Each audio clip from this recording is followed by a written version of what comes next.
Haryana at 9 PM news channel में आपका स्वागत है। आइए आपको कराते हैं खबरों से अपडेट।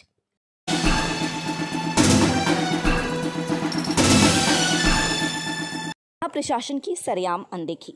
पुराने रोहतक मार्ग पर पुलिस स्टेशन के सामने मानकों को ताक पर रखकर बनाया गया टेढ़ा नाला और इसी पर ढक दिए स्लेब ताकि नाला पास कराया जा सके। प्रशासन बेखबर यहां टेढ़ा नाला बनाकर स्लेब से ढक दिया ठेकेदार ने। शिकायत के बाद भी प्रशासन नहीं ले रहा सुध। खरखुदा में पुलिस स्टेशन व राजकीय वरिष्ठ माध्यमिक विद्यालय के सामने जो सीमेंटेड नाला बनाया जा रहा है, 1 करोड़ की राशि इस नाले पर खर्च की जा रही है, लेकिन अधिकारी टेंडर देकर भूल गए हैं। ठेकेदार अपनी मनमर्जी से काम कर रहा है। जो मानकों को ताक पर रखकर बनाया जा रहा है, दुकानदारों ने तो पहले लेवल ठीक नहीं होने की आवाज़ उठाई, इसके बाद निम्न स्तर का मटेरियल लगाने की शिकायत की गई, लेकिन प्रशासन ने कोई ध्यान नहीं दिया। हद तो उस समय हो गई जब ठेकेदार ने जो सीमेंटेड नाला बनाया और वह टेढ़ा हो गया। नाला टेढ़ा होने के बाद भी प्रशासन को शिकायत दी गई।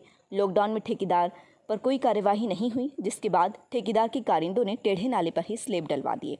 अब सवाल ये उठता है कि सरकार द्वारा जो ग्रांट विकास कार्यों के लिए दी जा रही है, अगर इसी तरह से ग्रांट का दुरुपयोग होता रहा तो प्रशासन की देखरेख का फायदा। धर्मवीर सिंह, रविंद्र सिंह, सुरेंद्र सिंह का कहना है कि नगरपालिका का इस तरफ कोई ध्यान नहीं है। इस मार्ग पर हुए नाले निर्माण की जांच की जानी चाहिए। क्या कहते हैं अधिकारी? नपा सचिव पवित्र कुमार का कहना है कि संबंधित ठेकेदार के पूरे नाले की जांच करवाई जाएगी। पेमेंट से पहले सैंपल लिए जाएंगे। लैब में सैंपलों की जांच होगी। सैंपल फेल होने पर पेमेंट रोकी जाएगी। टेढ़े नाले की पेमेंट नहीं होगी। नाला मानकों पर खरा उतरेगा तभी नाले की पेमेंट होगी।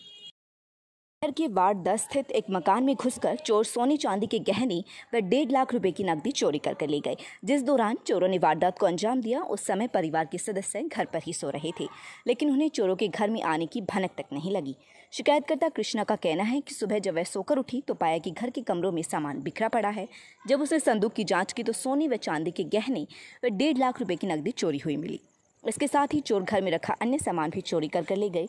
शिकायत पर पुलिस ने चोरी का मामला दर्ज कर जांच शुरू कर दी है। दूसरे मामले में गोहाना स्थित अपने मायके से खरखुदा अपने ससुराल आई महिला संदिग्ध हालत में लापता हो गई है। लापता महिला की मां का कहना है कि जब उसके दामाद का पता नहीं चलने पर उसकी बेटी गोहाना से खरखुदा आई थी, लेकिन जब उसका वापस फ़ोन नहीं आया तो उसे अपनी बेटी की चिंता हुई। खरखुदा आने पर पता चला कि उसकी बेटी संदिग्ध हालत में ससुराल से लापता है, जिसकी शिकायत उसने खरखुदा पुलिस को दी है। शिकायत पर पुलिस ने मामला दर्ज कर जाँच शुरू कर दी है।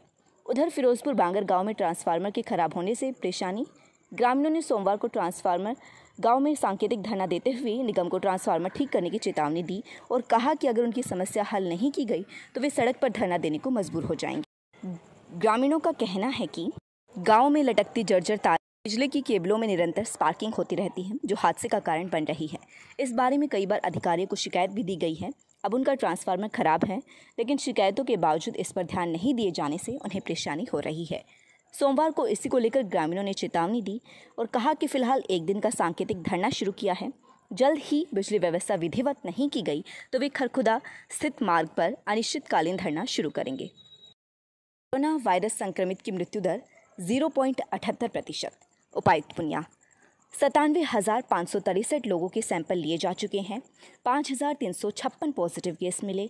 कोरोना मृतकों का आंकड़ा 42 हुआ। 4,190 मरीजों ने की रिकवरी। बीपीएस महिला मेडिकल कॉलेज में चल रहा है 109 मरीजों का उपचार। कोरोना वायरस के 153 नए पॉजिटिव केस किए गए हैं दर्ज। जिला में कोरोना वायरस के पॉजिटिव मामलों का कुल आंकड़ा हुआ 5,509। लगातार खबरों से अपडेट चाहने के लिए देखते रहिए Haryana at 9 PM news channel. नमस्कार।